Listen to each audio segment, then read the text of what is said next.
Okay, one novel agent is ramucirumab. It is an antibody against VEGF receptor 2.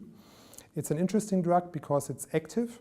We know it from colorectal cancer, we know it from non-small cell lung cancer, we know it from gastric cancer. It's active and it doesn't have that many side effects.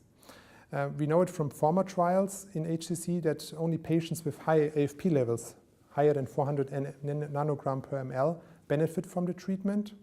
And now it's tested in a phase 3 trial compared to placebo in a 2-to-1 fashion. I'm quite curious to see the data. Combination therapies is really also a good question in HCC. So we had some trials who were negative in patients because it was more or less, I think in my opinion, was the problem that we combined two toxic agents and we saw in the end even more toxic problems. So we know that the erlotinib, which is really active in patients with pancreatic cancer and also in patients with lung cancer, which is targeting the EGF receptor pathway, it was combined together with sorafenib, and we had no more effectiveness, no efficacy, but we had much more side effects. This was a problem.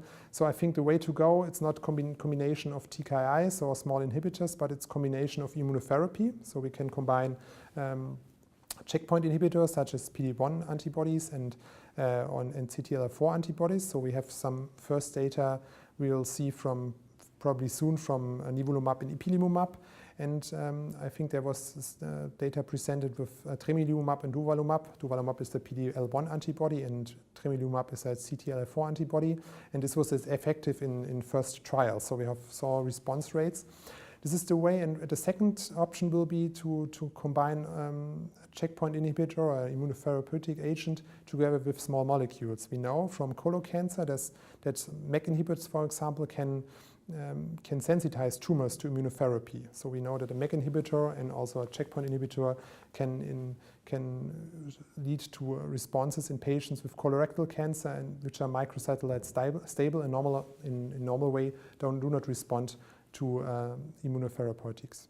It was really a hard way for everyone who is treating HCC. So we had really many trials we were negative, and now we have really, with the immunotherapy, which is also exploding, you can say it exploding in the world, we have new drugs now, and we can really be lucky that we can now treat the patients with effective drugs. We have especially if you use immunotherapy, we have drugs which don't have that many side effects as before. So I think we will now have to identify the patients who really benefit from immunotherapy and who's not. And we will also have to find ways to get the